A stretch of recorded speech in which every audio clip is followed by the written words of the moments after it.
Hello. Hello. How's it going? Good. Good. Ba-dum-bum-bum. So I'm sorry to hear about your loss. I know it was very hard to lose to the UK in soccer. I'm sorry.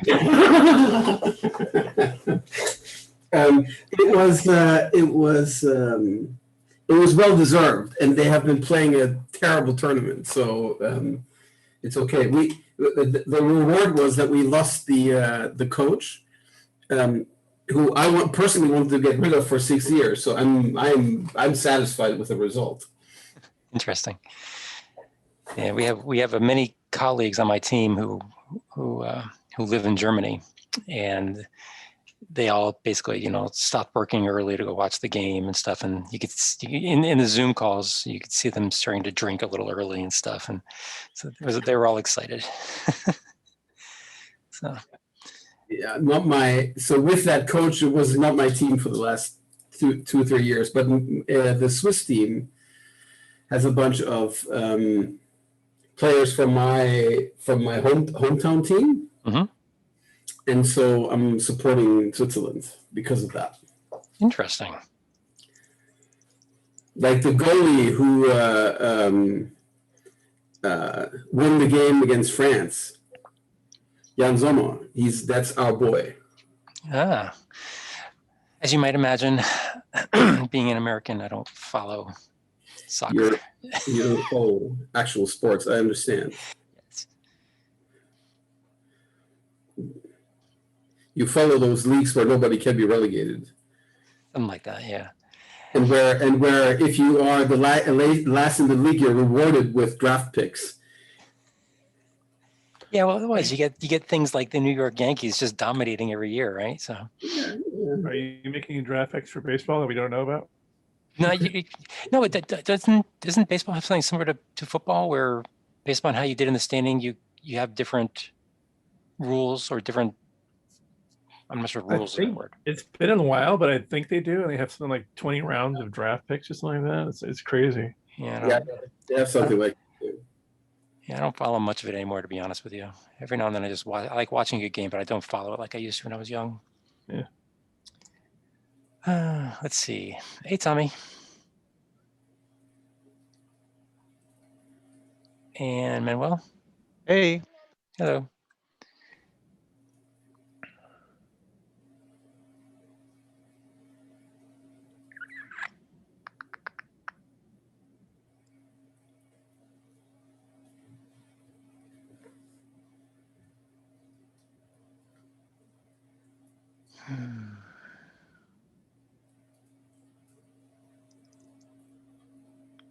Hey, Ginger. Hey, Doug. I'm glad that you showed up because, see, with you on the call, the conversation will not go in the gutter. So we need you here. Yeah, our boss decided to change our status meetings, so they've been at either 11 or 11:30 my time on Thursday, which conflicts with y'all. So unfortunately, they take precedent. So yeah, I understand. Yes. I'll do my best though to keep us on track. Thank you. You never know. If it's just guys on the call, God only knows where we're going to go. Hey, Lucas. Hello.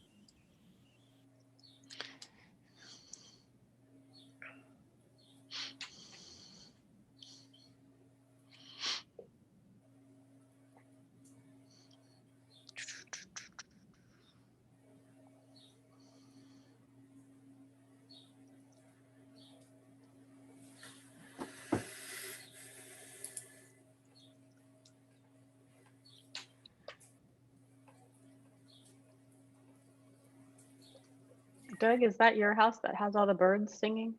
No, I'm inside, so I'm not sure who that is. I'm guessing it's Clemens because he's the only one with the microphone on. Oh. Yes, that's true.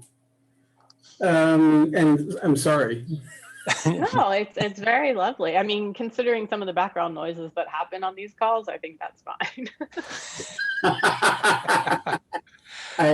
Yes, I'm in my basement, but the birds are audible through my window, open cracked window, and a little bit of rain because it's raining. So it's funny talking about background noise.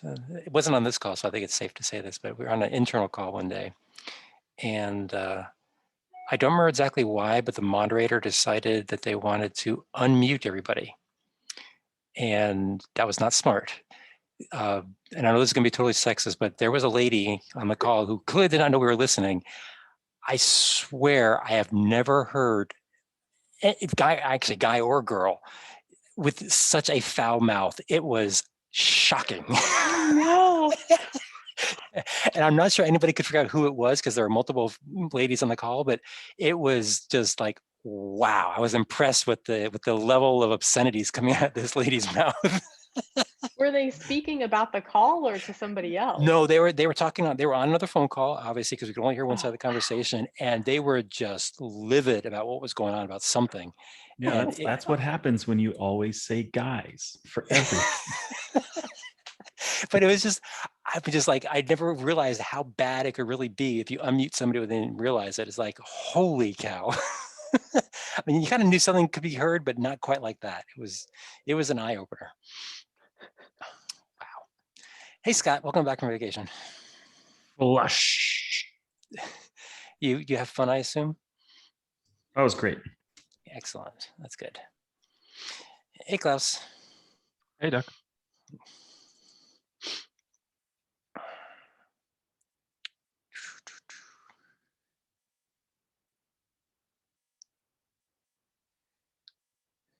All right, one more minute, then we'll get started.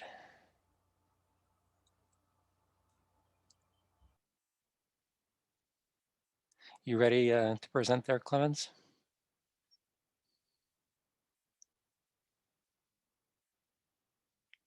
I do have some slides to illustrate the patterns, yes, and then I will go and do a joint reading of some of the aspects of the specs. I thought that was the best thing. Okay, cool. And Lance, are you there? Hey, Doug. Yes. Hello. Hey. All right, it's 3 after. Let's get this thing started. 10 people. All right. Usual nag reminder about AIs for you folks. Community time. Anything from the community people want to bring up?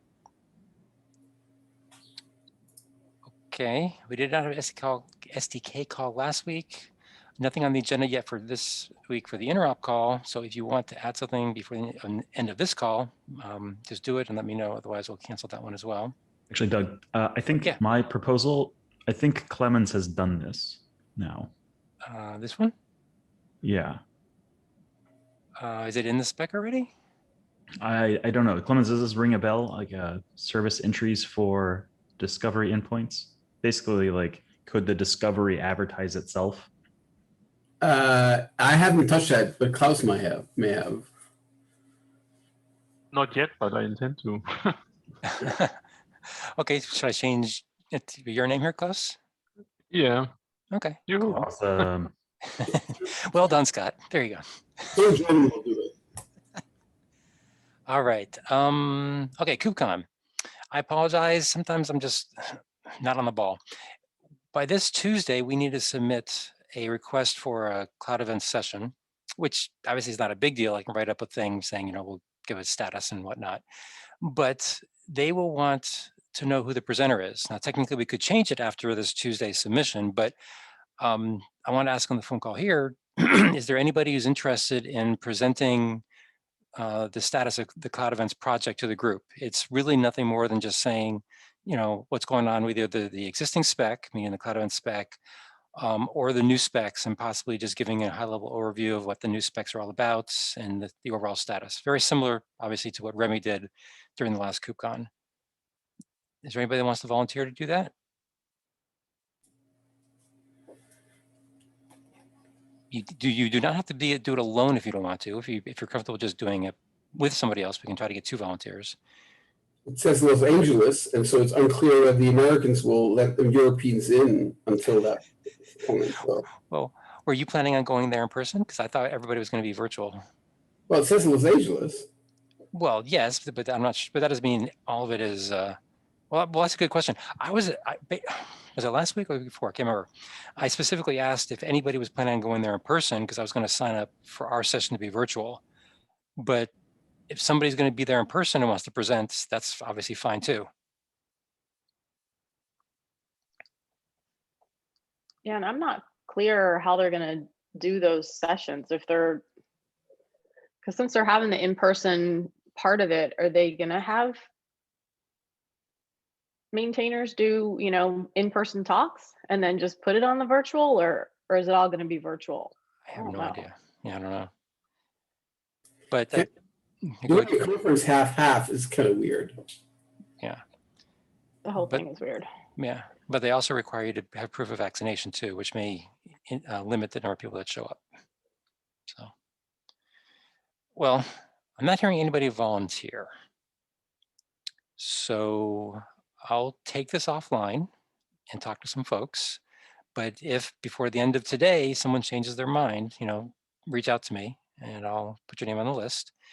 But I will probably assume going forward that even beyond just trying to find a volunteer, it will be a virtual thing. I'm not hearing anybody saying that they're definitely going to be there and wants to present, I should say. Okay. So moving forward, I don't see Timur on the call, so nothing there. Just wanted to point out that Ahmed, who was here on last week's call, put together a proposal. Where is it? Sorry. Where is it? I must have the wrong link. But I'm gonna put together a proposal for basically Knative to start using our subscription filter stuff. So I'll try to find the URL and I'll fix this URL. But I just thought that was interesting that they're starting to pick it up and going to be playing with it, which is great because we need real world experience with this stuff. So I just wanted to let you guys know that. Okay.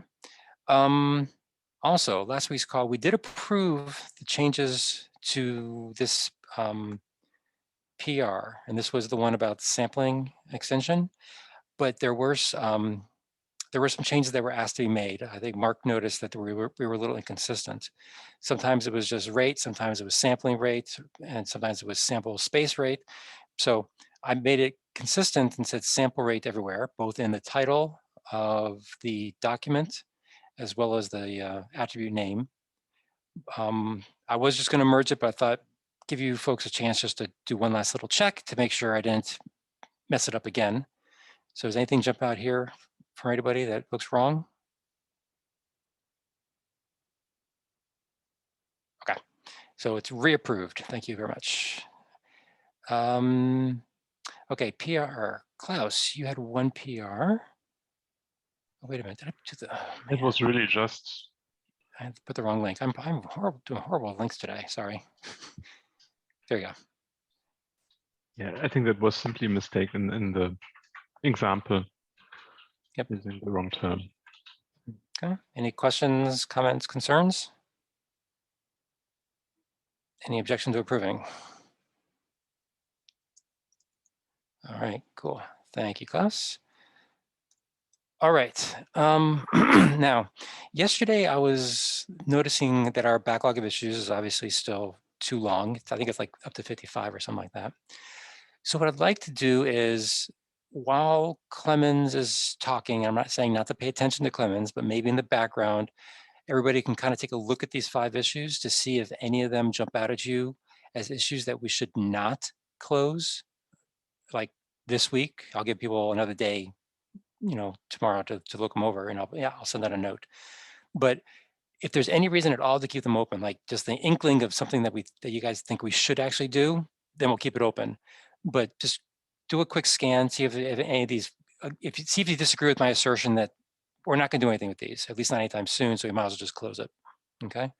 So just take a look at those when you get a chance. And then I think we're up to Clemens' stuff. But before we jump into Clemens' presentation, are there any other topics people want to bring up that's not on the agenda? I was in some discussion in one of the issues this week regarding the JSON format. Yes, I forgot about that. So I don't know if we Which issue is that? have a look at this now or after the presentation. Tell you what, let's do Clement's presentation first because I don't want him to run out of time. If we're going to run out of time for either one, I'd rather it be the issue discussion. I don't want Clemens to feel like he got short-shifted or short-sheeted or whatever it's called. So let's do it after Clemens' talk. Okay. So let me stop sharing, Clemens. That way you can share whatever you wish. Yes, I will. Hang on. Let me share and let me see how this works in this thing. All right. You see when... Yep, we're all good. Okay, great.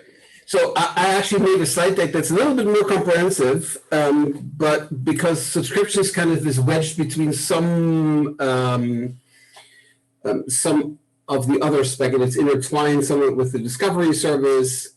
And there's also some federation aspects to it. So and federation meaning, what happens is we chain a bunch of things. So to illustrate this, I made a fresh deck. And I will also share that deck with all of you, and you can reuse it as you wish. So I'm going to go and run through this and then talk about subscriptions in particular. I will not get to the end of this deck because it also covers some aspects like this tenant bridge thing, which Klaus and I have proposed, which I'm going to get to. And then also the schema registry comes further down. And I think the service registry, the schema registry, something that I will also talk about, but in 3 weeks, right? Yeah, so today was supposed to be about schema registry. Yeah, and in 2 weeks, I'm sorry, why do I have schema registry in there twice? So I'm sorry, I wrote this wrong. You're right, today's subscriptions, right? Yes, today's subscriptions.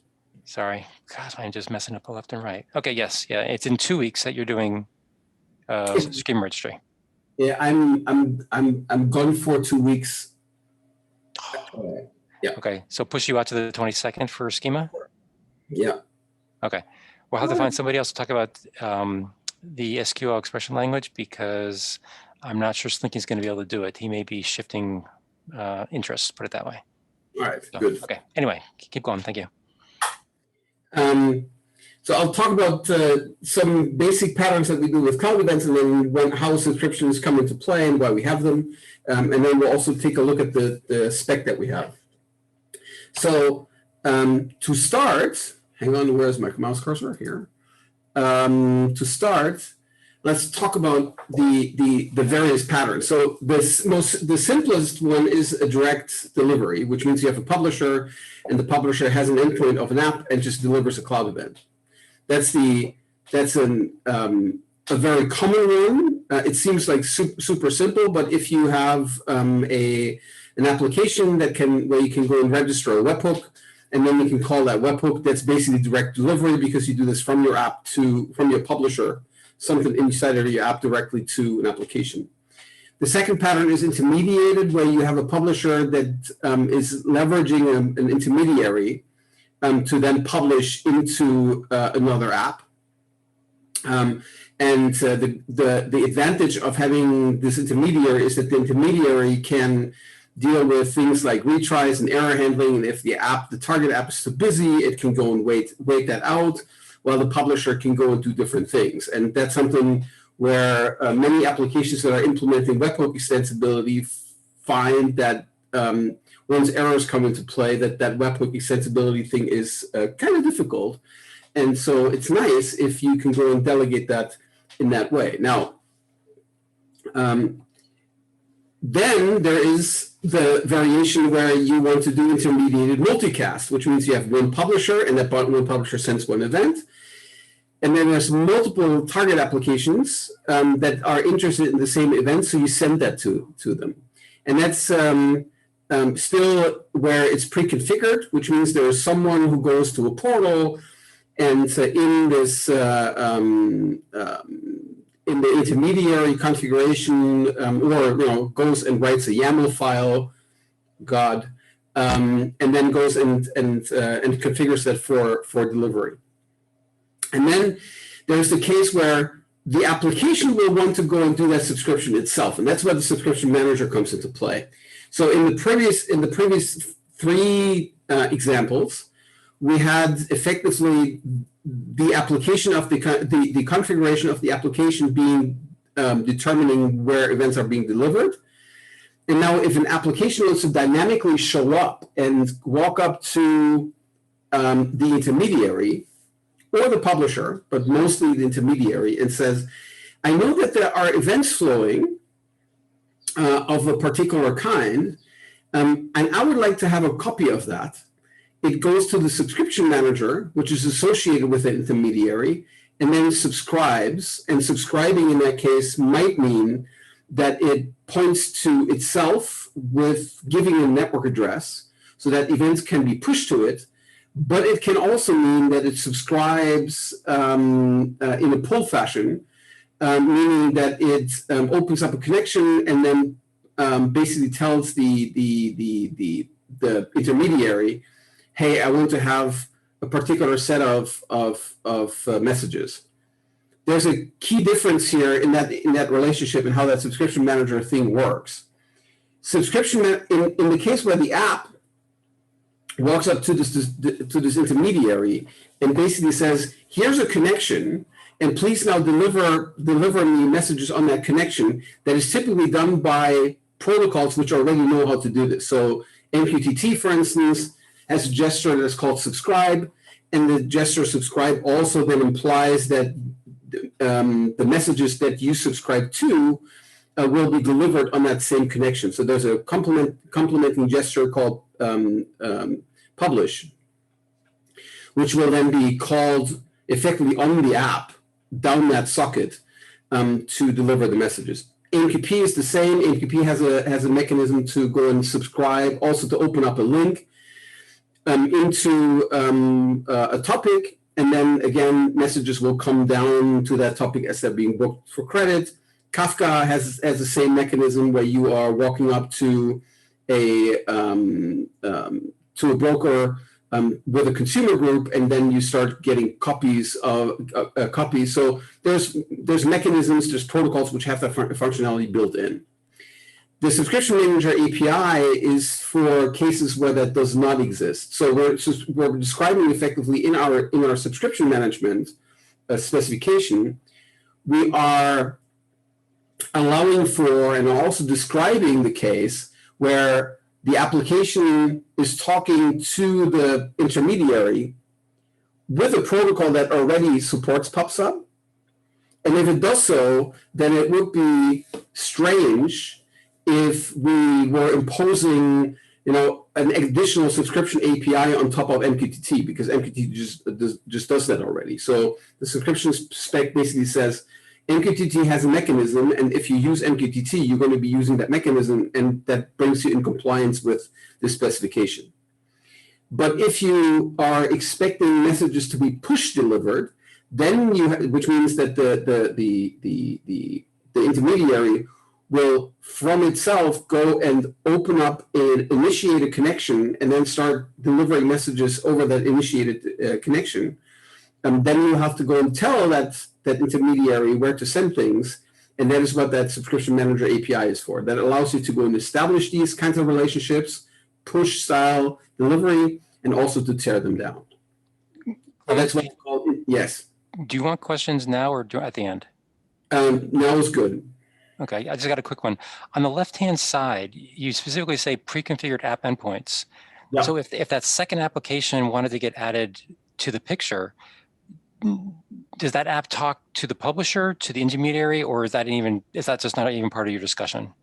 So in this pattern, the developer of the application or the administrator changes the YAML file of the intermediary. Got it. Okay, thank you. That's the difference, right? There's no dynamicism on this side.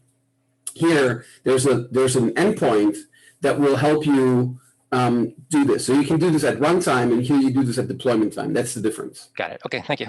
That's what's meant to be dynamic here, because there's a key difference. You can also argue that The left one is all a control plane operation, and the right one is a data plane operation. Yep. Okay. Thank you. Okay. Then I'm going to skip this one because that has to do with schema registry. Let's talk about federations, a few federation scenarios quickly, and then I'll go to the spec. We have long discussed very many federation scenarios of sorts where a publisher goes and publishes an event to an intermediary, and then the intermediary will go and deliver either to applications or to further intermediaries, which will then ultimately deliver to the application. And we've always said, there are these multi-hop routes, even though there are not very many to see in the wild just yet. But if you start, certainly not at the application level. So for most applications, the relationship between the publisher with its intermediary and then the webhook that sits on the other side of it seems fairly direct. The relationships are not, as you look today, not very complicated. Like you have example in Azure, you have Event Grid, and Event Grid allows you to subscribe to an event delivery that will then happen onto Azure Functions, and that is one management operation and one delivery. In reality, there are a ton of hops that one of those events kind of take through the system, and so you need to go and make sure that you can go and wire them up in a reasonable way. So again, I'm starting with just explaining here that there are these multi-hop relationships, and if you are one thing that we will explain eventually with this this tenant bridge thing is, for instance, what Klaus and I are doing in our collaboration is where in cloud system, messages are getting published onto a bus. There are messages that are then being effectively filtered out to a handover point. From that handover point, they go into the system that's kind of under our control, and from that endpoint, they go another hop into a different entity, and then are then delivered into the application, which means they go through 4 routing hops until they get to the app, even though for the user, from a user configuration perspective, it literally looks like a one-to-one direct mapping relationship. So we have to have a way to go and deal with those routing scenarios. Now, if you think about what this means here, the publisher could go and could go and publish all the events that are available into this intermediary. And then you could go and have a configuration for the subscription, which then is further filtered down to only get a subset of those events. But the publisher probably has to go and deliver all the events to here and all the events to here, so that you can make a subscription filtering decision here if you allow for filtering. If this application is only interested in one out of 10, 20, 40 different kinds of events, if you make the subscription decision here, then this link, right, will obviously have to deliver all the events at all times to this endpoint, because the selection is being made, the subscription actually is being made here. Because that is so, we may have to, and this depends somewhat on the case, we may have to go and activate or propagate subscriptions, which means the application walks up to the closest intermediary, and will with that find out, will basically subscribe as if the events were raised immediately by a publisher connected to it. And then that subscription manager might go and turn around and then call effectively subscribe on an upstream endpoint, an upstream intermediary, to go and acquire the events effectively on behalf of the app that it needs. And furthermore, that subscription manager might now go and configure the publisher. And this is something that we also have reflected in the spec, this configure the publisher.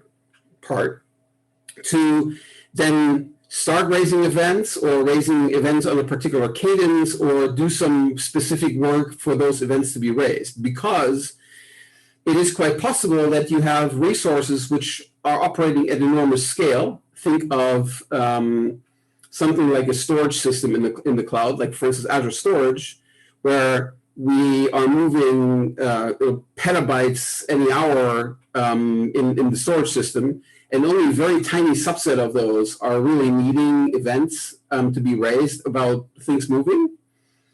But you don't want to have every move kind of start raising events, pushing data into intermediaries if nobody is subscribing to them.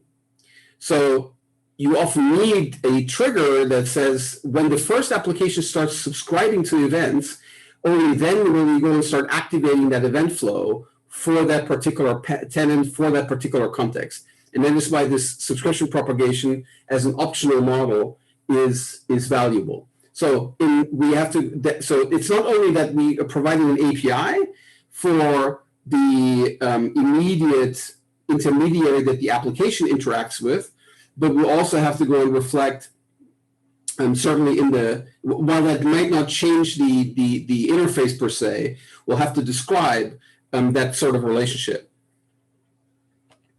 From there comes the relationship to the discovery model that Klaus discussed already, which is how does the application actually learn about where to subscribe?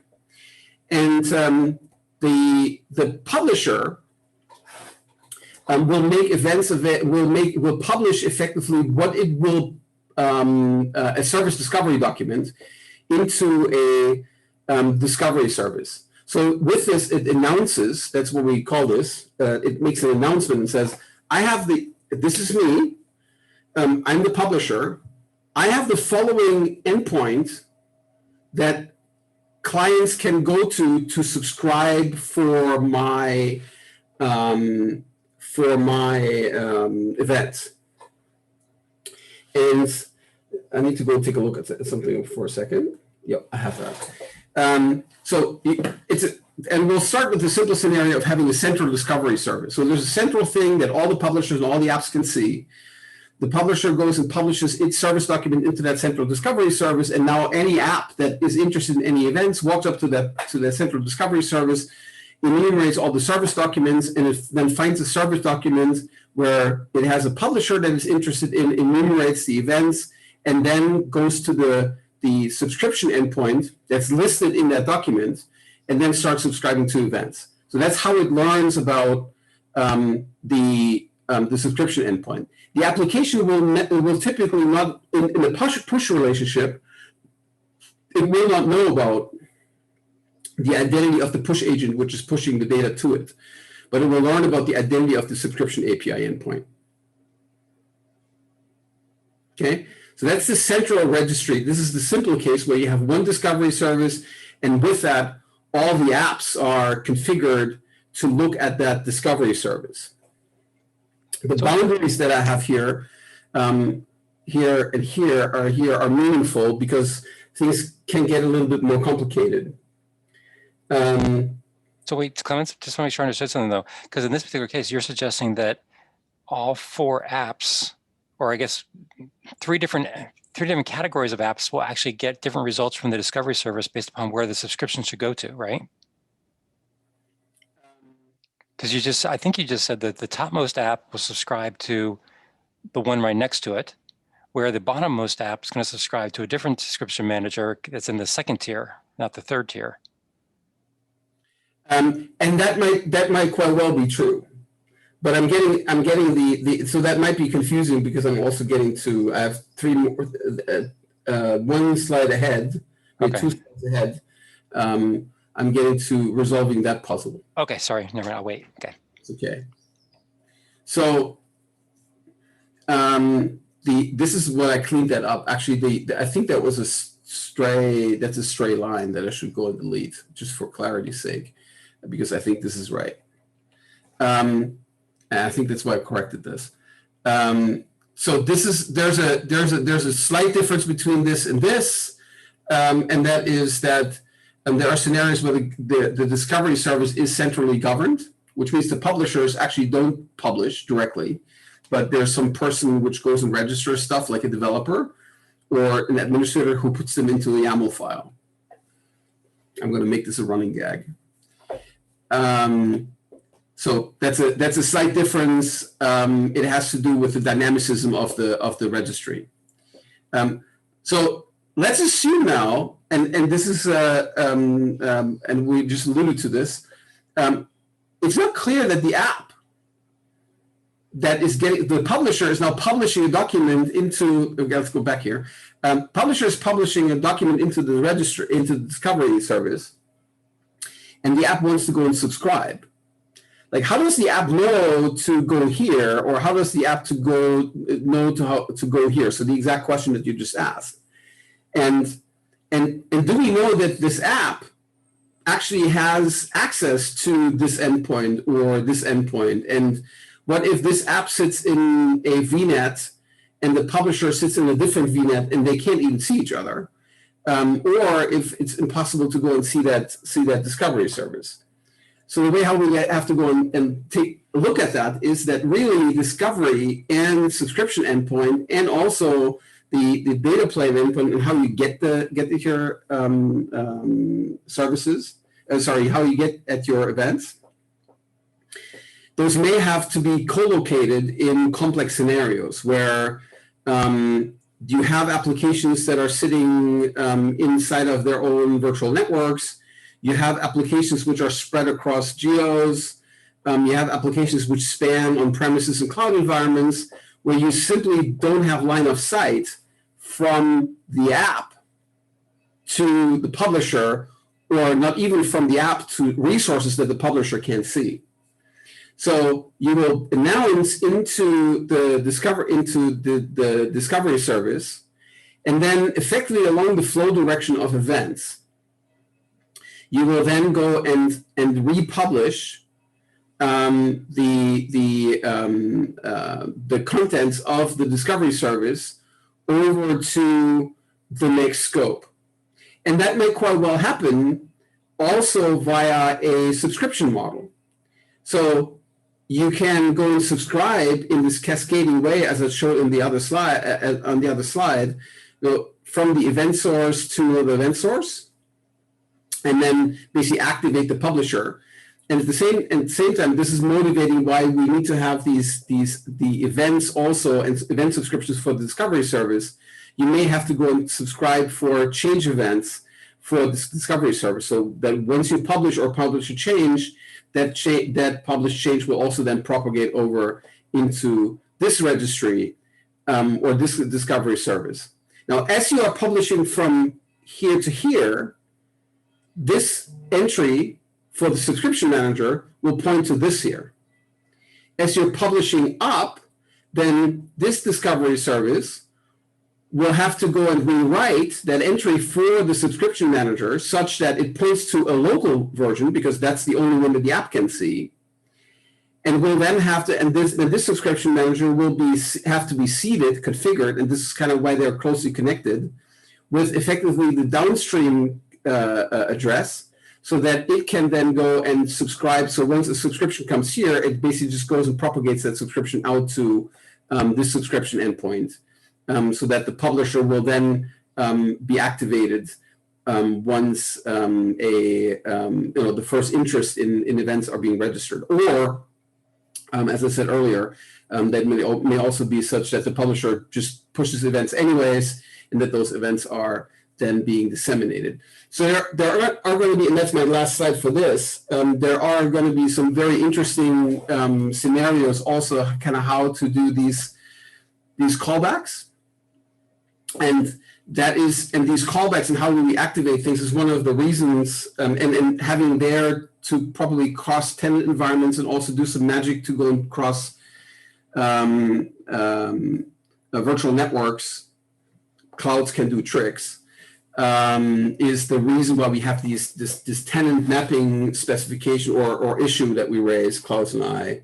But I'm going to go and explain that a little later. But the basic is the app always needs to have an endpoint where it can an endpoints in its own network scope that it can see, and the infrastructure, the messaging infrastructure, will then have to basically do everything, fake up everything, change endpoints as necessary so that the app talks to the right stuff, and that requires some proxying.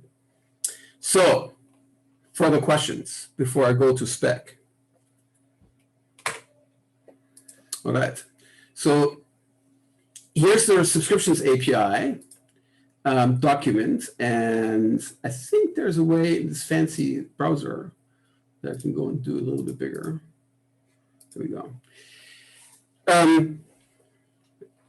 We'll go and skip what I just talked about and go to some highlights here. So first, in section 3.1, as I mentioned, I am describing, so I wrote this, so I'm saying I put the an enumeration, effectively non-normative enumeration of mechanisms that exist already in the protocols that we support. So MQTT has a native subscribe mechanism, and then once you've subscribed, then you get the messages delivered, put publish, you can go and select the quality of service. So that's what I'm describing here. Then for MQP, there's a particular mode for how you can go and subscribe. And I'm describing here the protocol level gestures. In practice, most applications will use APIs of the respective products. They might use JMS, but the functionality generally is exposed through the SDKs. I'm just for interoperability reasons and because we want to stay neutral, I'm describing the protocol level interactions, even though most applications will never use them.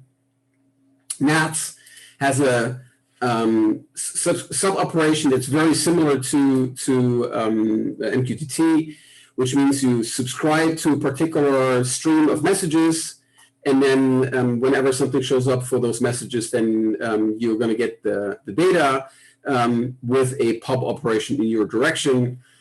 Apache Kafka has consumers and consumer groups that you can do that with on an existing stream.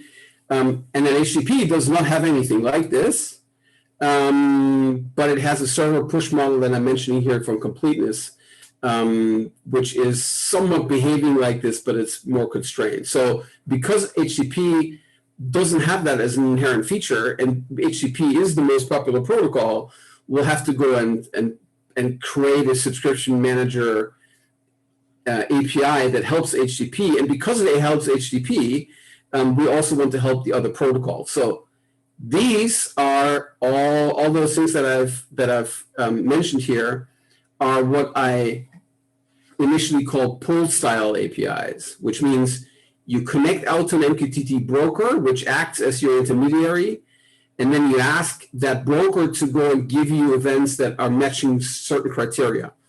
And you're doing the same thing with all of these other brokers, which means you're creating a connection, and based on that connection, and you execute a command on that connection, and then based on that command, events are going to show up to you. Subscription Manager is an API that allows that allows a generic infrastructure to expose an endpoint, which will then configure a push agent, which will then cause a connection to be made outbound, and then messages to be delivered over it. That is not constrained. The primary reason to do this is HTTP, but there's no reason to constrain it to HTTP, so all the other protocols can be used for that as well. What we have as the foundation for this is the subscription manager manages a collection of subscriptions. So there's a first level, a top level object. It's a collection that has subscriptions, and what you're doing with the subscriptions API is you're really just adding a subscription to it. And however many subscriptions are supported for a particular subscription manager is really up to the implementation. But what a subscription manager does, it corresponds to and it manages the subscriptions for a service as expressed in the discovery spec. So the discovery spec defines what a service is, defines what events are available, that service object, and the subscription manager is there to provide access to it and to allow configuration of which events are being deliverable. So that's how they correlate. Now, the reason why they're not together in one spec is because that's effectively subscription, and it also was hopefully clear from the discussion that I made with the slides, is that there's a gradual increase of complexity here. You do a direct delivery where you simply configure a URL. There's a direct delivery multicast where you configure 2 URLs, but you do this in YAML in your app. And then there's a start of dynamicism where you're adding the subscriptions API first, but the subscriptions API then acts on you will use some documentation that you have for a site, and the documentation says, hey, here's a URL where the subscription manager is, please use that. And only then the next stage is to actually introduce the notion of discovery, because discovery is just another extra complexity, just another extra service. So the idea is that we're layering these things on top of each other. We start with direct, that's what we have with a webhook spec. That's kind of the foundation for all of this for HTTP. Then we add, the next layer is kind of dynamicism using the subscriptions API, and then there's another layer of discoverability that we'll layer on top of that with the discovery API. A subscription has an ID. It relates to a source. It has a number of, and that's how you identify what you subscribe on. A number of types. These are the types that you are selecting for that subscription. That is effectively the first level filter. And then there's a configuration, and that configuration is really configuring the publisher. So that was the idea of hang on. That was the idea that I talked about earlier, where we have this the application now starts to subscribe. That subscription is being propagated. And now the subscription manager here says, oh, okay, now we need to go and start creating events. And so it now tells the publisher to go and start producing events. And if there's configuration needed, a cadence or whatever, then it will go and use whatever config was given for the publisher, potentially even through the subscription API. Or at least this configuration can express some demands on the publisher saying, I want to have an event every 10 seconds. Which is something that's not expressible in any other way. And whether the config is something that's accepted, and whether the config is something that is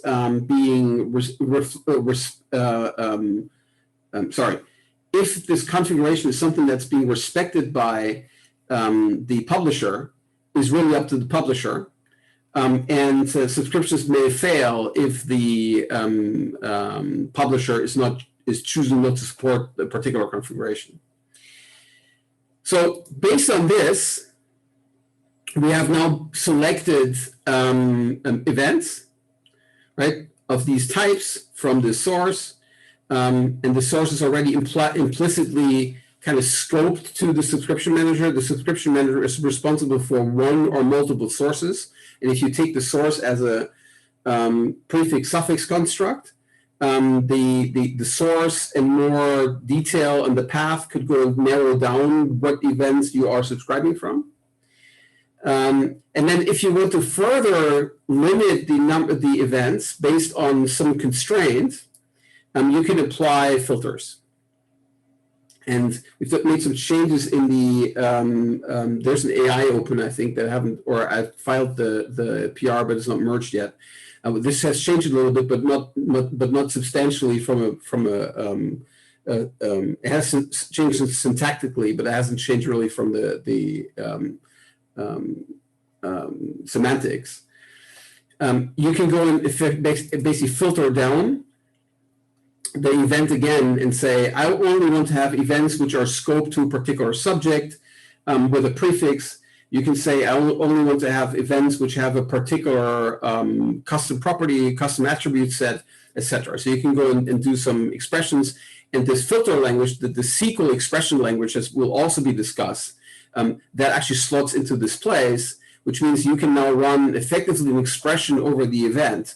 And then only if that expression on that event matches, then will that event be actually delivered. And then delivery is this next section where you define a sink, and that's a URI, or URL actually. And so you configure this, and then you have a protocol where you select what the protocol is, and then you have protocol settings which configure that protocol. And then furthermore, and that's something that we have in the Open API, but not in this spec yet, that's the Open AI piece, is we also have several credentials options for how you can configure how to get authorized at that sink, because we've tried to state out the security story for as long as we could in cloud events, but here it is so essential to be able to provide some kind of credential to talk to that sink in an interoperable fashion that I think we had to break into jail, as I keep saying, to be able to deliver those events. So if I switch to, that's why I'm going to leave it, this discussion, because the rest then is, there's some discussion here on protocol settings and details, but you can read those, also filter dialects, etc. What I'm going to do is I'm going to go to the YAML here and just take a look at the filters that all changed a little bit. We have the subscription object. Let's go and find that. That's okay. So here are the operations. Let's go from top to bottom. Let's not confuse this. So as I said, there's a collection of subscriptions. You can go and get the subscriptions, which means that these are all the subscriptions that are there. You can go and create a new subscription by doing a post on that collection with a subscription request. We're going to take a look at that in a moment. And then you can also discover the features for this endpoint, which will give you effectively, what you're allowed to do, get post options. So the only thing is you go and create at this level, and the subscriptions collection level, you can get all the subscriptions, or you can create a new one. And then further down, you provide the ID. You can get a single subscription, and then you can update it with a put. And you can obviously also delete it. So that's all the things you would expect. And again, there's an options call here where you can go and find out which operations are permitted. And so we have here now what the subscription object is. We went through that in prose. So this refers to a protocol and protocol settings. The protocol settings are then specific for MQP, Kafka, HTTP, MQTT, and NAT. So this is all for push delivery. There's a sink, as discussed, and then there's sink credentials. So this is what hasn't been reflected in the post text yet. An access token, a plain credential, which is username and password, and a refresh token credential. The access token credential brings the access token with it. The refresh token credential brings an access token plus a refresh token, and that's per the OAuth model. And then a plain credential is username, password, or a key, as you would usually have it. And then here's the filters. We made we changed that around a little bit, so we have now all and any and not and exact and prefix filters and suffix filters, and then specifically also the SQL filter that has been discussed. I'm not going to go into all the detail in here because that's an overview, and you guys can also go and read the spec. That is the subscription request. That's how you create it. Because the subscription request is different from the subscription, because the subscription request doesn't have an ID in it. That's what you post. And the subscription itself is all of the above subscription request, but then also has an ID in it. So that's how this derives kind of in this JSON schema. It's exactly the same thing as a subscription request, but then also once the server has created it, the server will go and assign an ID, and that's the ID you get here.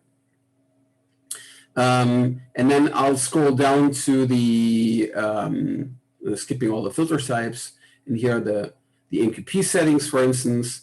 So you get a URI, but then there's also some additional optional settings, like if you want to deliver to a particular address inside of the AMQP broker, you would specify that here. If you want to specify a particular name for the link, you can specify that here.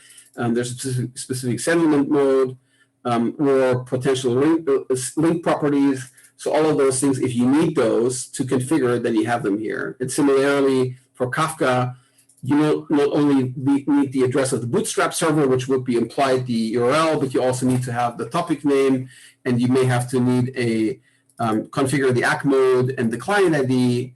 And so you would go and do this, and there's a partition key extractor, which is a function, effectively, that will then cause a mapping, and that's described elsewhere in our partition in the Kafka spec, which it explains how to go and use that string to basically create a partition key.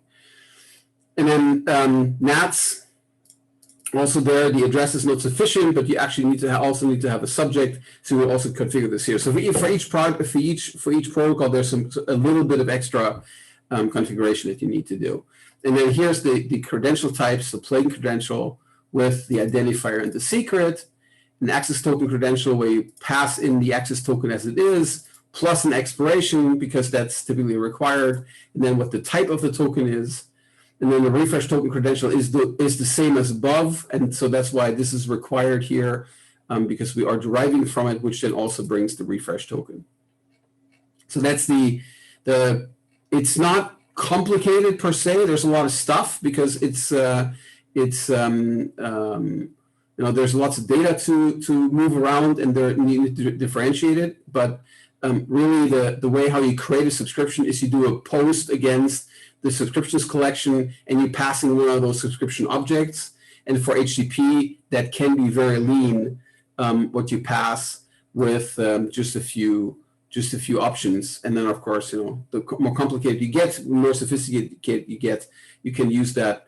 You can get more options. Now, what's important to note again is that every normal message broker that supports AMQP, supports MQTT, supports Kafka, the subscription mechanisms that are in there are in scope for this spec, which means if you simply subscribe to an AMQP topic using AMQP, you're doing that in the Cloud Events compliant way without doing anything extra.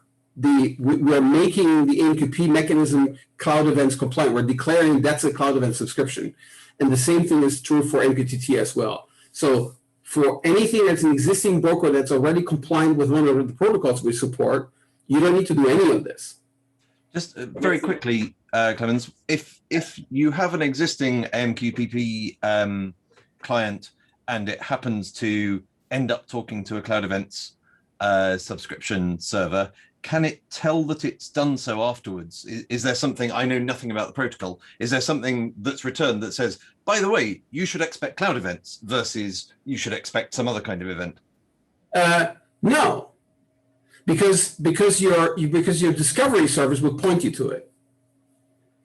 Well, if you're using the discovery service, I'm just imagining that there are, as I say, I know nothing about the protocol, but I'm imagining an AMQP client that can be just configured to subscribe to a particular place. Now, if it's using the same protocol, whether it's subscribing to Cloud Events or some other kind of message, I would imagine it would be useful if something about the subscription response said, yeah, this is Cloud Events. It may well be that this is completely out of scope and it's all just encapsulated elsewhere in MQTT. This is just querying. So the model without the model, let me just put up that slide as the last thing I'll show. The model here is, so let's take a look at this here, right? So you have this, when I said you put this into the YAML piece, right? You do this, and you also do this without discovery in place, because the app has an idea about what events are available from this subscription endpoint.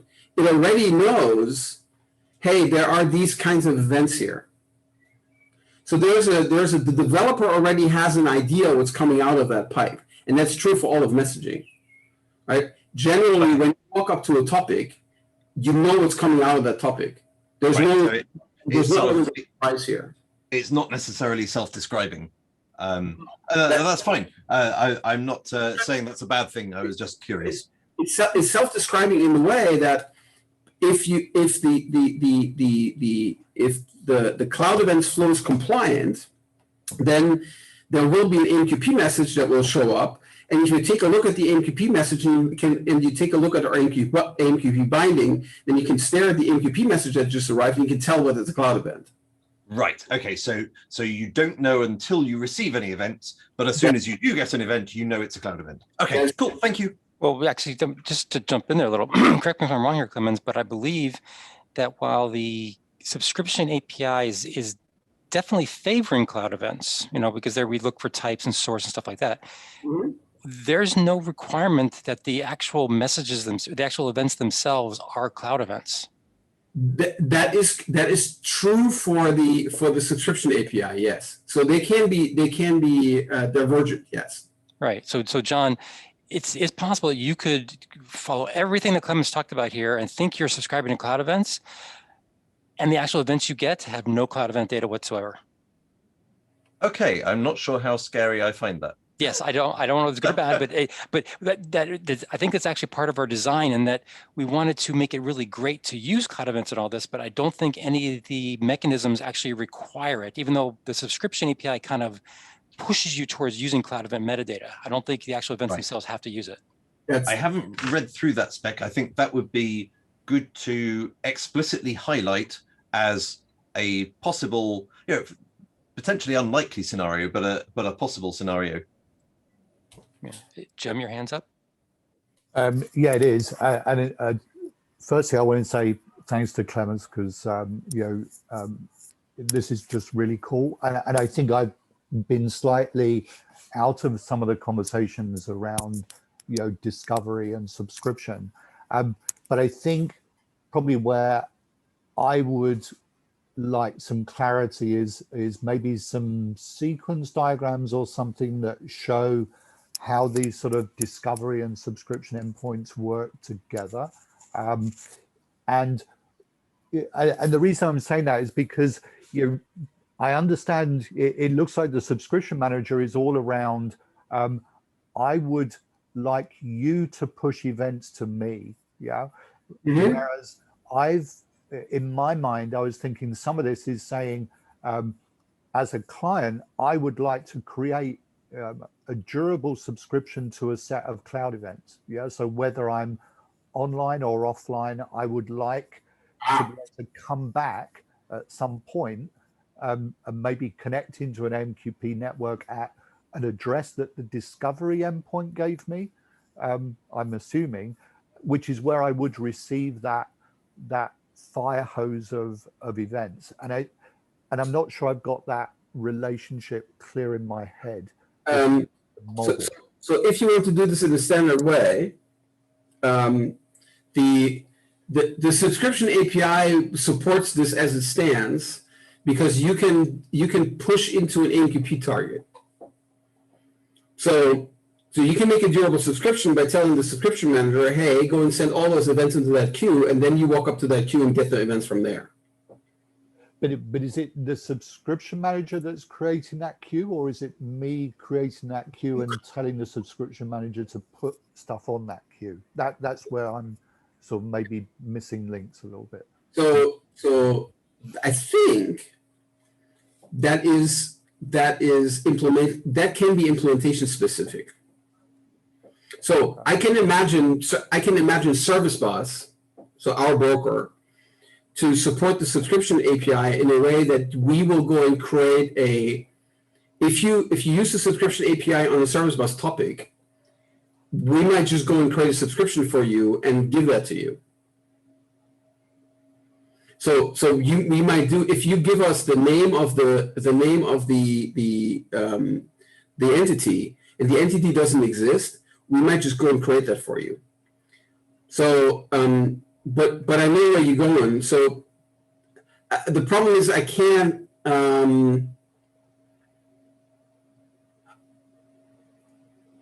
There are management gestures for an MQP broker, for a classic PubSub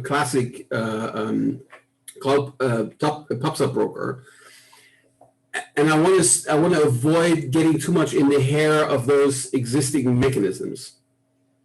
Yeah, understood. But let me think.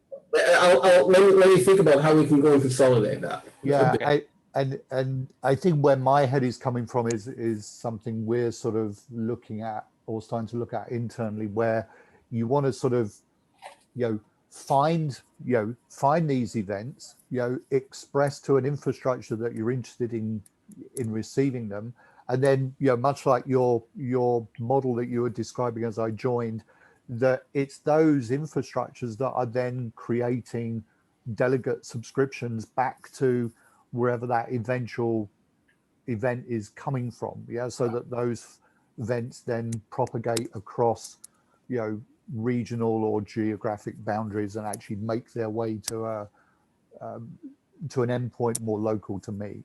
Okay, I'm gonna have to call time here because we're technically over time. Cool. But thank you, Clemens, for all this, and obviously we can continue discussions later. But I do want to be respectful of people's time. So a couple of things just before I let people go. Please take a look at this issue. It's 558. This is the one that Klaus wanted to talk about if we had time. So we'll try to add that to next week's agenda. Also, if I missed you, I apologize. I think I got everybody though on the attendee list. Let me know if I didn't. Okay.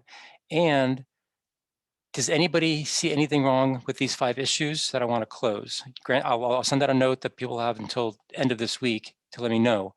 But did anything jump out at anybody immediately about the 5 issues that they're concerned about closing? Okay, not hearing any.